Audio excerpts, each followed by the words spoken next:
Hello everyone, welcome to my channel again. And इस video में हम लोग बात करने वाले हैं कोडफोर्स ग्लोबल राउंड 20 का second problem I love A B के बारे में।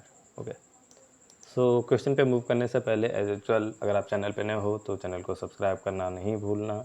एंड अब चलते हैं क्वेश्चन पे। ओके, सो क्वेश्चन में कहते हुआ कि आपके पास एक स्ट्रिंग जो है वो गुड कहलाता है। क्यों नहीं, कब?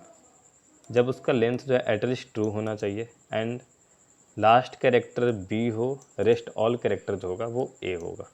ओके, सो मतलब कहने का मतलब ऐसा है कि जो स्ट्रिंग है वो कुछ ऐसा होगा ए ए ए, ये समथिंग टाइम है और लास्ट में एक कैरेक्टर भी है। यहाँ पे सारे कैरेक्टर जो होंगे वो ए होंगे और यहाँ पे जो नंबर ऑफ़ कैरेक्टर ए की जो काउंटिंग होगी, नंबर ऑफ एज होगी वो एक या एक से ज़्यादा होगी।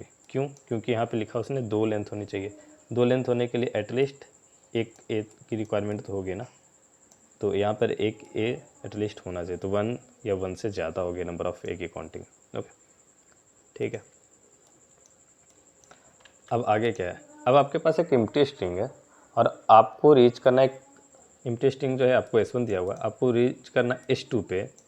एंड आपके पास मूव क्या है कि आप S1 के किसी भी पोजीशन पे, ठीक है, S1 के किसी भी पोजीशन पे आप कुछ गुड स्ट्रिंग को इंसर्ट कर सकते हो। अब गुड स्ट्रिंग को इंसर्ट कर सकते हैं, पहले ये देख लेते हैं। लेट सपोज S1 आपका कोई एक स्ट्रिंग है और S1 में भी आपका ए बी कुछ ऐसा है, मीन्स ठीक है, एक ए बी ऐसा कुछ है।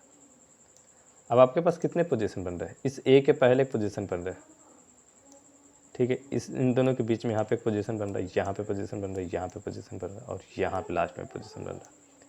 इन सब सारे पोजीशन पे हम कहीं पे भी जहाँ पे हमारी मर्जी होगी हम कुछ लेंथ के मीन्स सम गुड स्ट्रिंग को हम इंसर्ट कर सकते हैं। अब गुड स्ट्रिंग को इंसर्ट कर सकते हैं तो क्या क्या इंसर्ट कर सकते हैं, जैसे कि ए बी या डबल ए बी इंसर्ट कर सकते हैं। ऐसा हम कोई भी स्ट्रिंग जो है वहाँ पे इंसर्ट कर सकते हैं, ठीक है। आपको रीच करना है S2 स्ट्रिंग, तो आपको बस बताना है कि कुछ कितने टर्न लेने के बाद S1 जो है वो S2 में चेंज हो पाएगा कि नहीं। ओके, तो अगर ये चेंज हो पाएगा सक्सेसफुली तो आपको यस प्रिंट करना, अदरवाइज आपको नो प्रिंट करना। ओके, तो अब क्वेश्चन आपको समझ में आ गया होगा।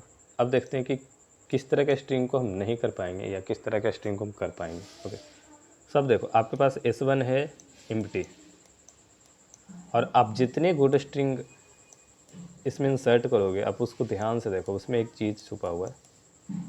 तो मैं कलर पहले चेंज कर दूँ, अब ठीक है। ये डबल ए हो जाएगा, यहाँ पे 3 टाइम्स ए। ओके, ये अगर आप देखो तो नंबर ऑफ काउंटिंग ऑफ ए जो होगा और बी की जो काउंटिंग है वो हमेशा या तो इक्वल होगा या तो ज़्यादा होगा। मीन्स ए की जो काउंटिंग है वो बी के ज़्यादा या बी के बराबर होगा, यही कहना चाह रहा हूँ मैं। अगर लेंथ 2 है तो हमें तो इक्वल होगा, बाकी सारे स्ट्रिंग में इसकी जो नंबर ऑफ़ ए की जो काउंटिंग होगी वो हमेशा बी से ज़्यादा होगी एंड लास्ट कैरेक्टर हमेशा बी होगा। ये 2 पॉइंट है। फर्स्ट की नंबर ऑफ़ ए की काउंटिंग जो है बी से हमेशा ज़्यादा या बराबर होगी, ठीक। तो अगर बराबर होगी तो हम ए और बी का डिफरेंस, अगर काउंटिंग की डिफरेंस ले लें तो 0 हो जाएगा। इस केस में डिफरेंस हमारा 0 होगा। बाकी सारे केसेस में कुछ पॉजिटिव इंटीजर हमारे पास आएंगे एंड लास्ट कैरेक्टर बी है। तो चूँकि पहले हम सेकंड पॉइंट पे ज़रा सा बात करते हैं। हमारे पास एक स्ट्रिंग है, लास्ट कैरेक्टर बी है। अब लास्ट कैरेक्टर के बाद भी हमने कोई स्ट्रिंग लगाया, उसका भी लास्ट कैरेक्टर बी ही होगा। तो इससे क्या पता चलता है कि जो हमारा कितना भी हम इंसर्शन कर लें सबसे लास्ट कैरेक्टर हमेशा बी ही होगा। फिर से अगर हम कोई नया स्ट्रिंग लगाते हैं उसका लास्ट कैरेक्टर भी बी ही है, तो बी हमेशा लास्ट कैरेक्टर के रूप में रहेगा। तो ये हमारा एक पॉइंट मिल गया कि जो लास्ट कैरेक्टर है, लास्ट है, वो इक्वल टू बी होगा। अगर सारे स्ट्रिंग में सब कुछ ठीक है, लास्ट कैरेक्टर बी नहीं है, तो वो ऑलवेज नो होगा। आप वहाँ पे रीच ही नहीं कर पाओगे क्योंकि बी तो हमेशा रह जाएगा स्ट्रिंग में आपके पास, ठीक है। अब और क्या, फर्स्ट पॉइंट हमने डिस्कस किया था कि नंबर ऑफ़ ए की जो काउंटिंग है वो बी से या तो ज़्यादा होगी या तो बराबर होगी। अब वहाँ पे यूज़ करने वाले हैं। किसी पर्टिकुलर पोजीशन पे आप बात करो, आपके पास ए बी ही है, अगर आप यहाँ पे ऐड करते हो तो क्या करेंगे, या तो ए बी करेंगे, ओके, या तो कुछ ए बी करेंगे। तो अगर हम इसको ऐड किए तो हमारे पास स्ट्रिंग बन रहा होगा ए बी और बी। नहीं तो अगर हमने इस स्ट्रिंग को ऐड किया तो हमारे पास 3 टाइम्स ए और 2 टाइम्स बी। इससे साफ पता चल रहा कि जो किसी पॉइंट पे बी की जहाँ पे भी आ रही है उसके पहले हमारे पास जितना भी ए होगा वो एटलीस्ट ज़्यादा ही होगा। तो हम क्या करेंगे, ए को काउंट करेंगे, +1 +2 +3, ठीक है। अब यहाँ पे इतने तक के बाद एक बी आई तो मैं माइनस कर दिया इसको, मतलब एक ए के लिए एक बी चला गया, कोई दिक्कत नहीं है। तो अब हो गई 2, एक और बी आया, फिर से मैंने सब्ट्रैक्ट किया, तब हो गया 1, मतलब कि एक हमारे पास पॉजिटिव बच जाता।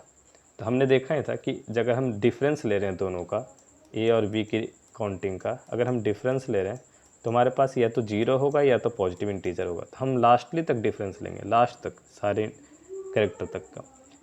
तो हम चेक करते हुए जाएंगे, कहीं पे भी अगर हमारा डिफरेंस इस बॉन्ड को इस लिमिट को क्रॉस कर रहा है तो उस स्ट्रिंग को हम कहीं पे भी क्रिएट नहीं कर पाएंगे। अगर लास्ट पोजीशन तक आपका जो है वो क्रिएट होता रहता है, कहीं उस बॉन्ड को वो क्रॉस नहीं करता है, तो आपका क्या होगा, वो स्ट्रिंग फाइनली आप डिज़ाइन कर सकते हैं। बट फिर से वही चीज़ है कि लास्ट वाला जो कैरेक्टर है वो बी हमेशा होना चाहिए। जैसे मैं एक स्ट्रिंग लिख दूँ ए और ए, चूँकि आप फर्स्ट टू लास्ट देखोगे तो ए की जो काउंटिंग है वो 1 2 3 है और बी कहीं पे भी है नहीं। तो अगर हम डिफरेंस लेंगे इन दोनों का तो हमेशा 0 है, 0 से ज़्यादा आ रहा।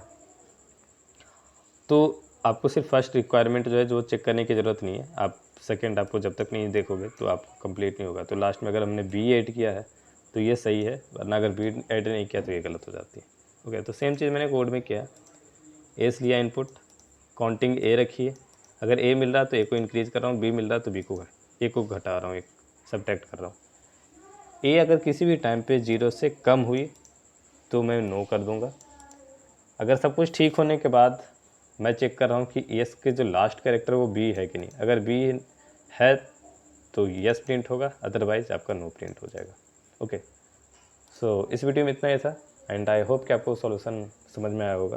अगर किसी भी तरीके का आपको डाउट बचता है तो आप कमेंट में हमसे बात कर सकते हो, नीचे टेलीग्राम चैनल का लिंक दिया, आप उसको ज्वाइन कर सकते हो। ओके, एंड हम लोग वहाँ पे अच्छे से डिस्कस करेंगे इस चीज़ को, अगर किसी भी तरीके का डाउट होता तो।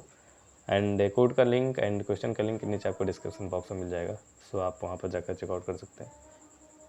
ओके, सो बाकी मिलते हैं अगले वीडियो में, बाय बाय।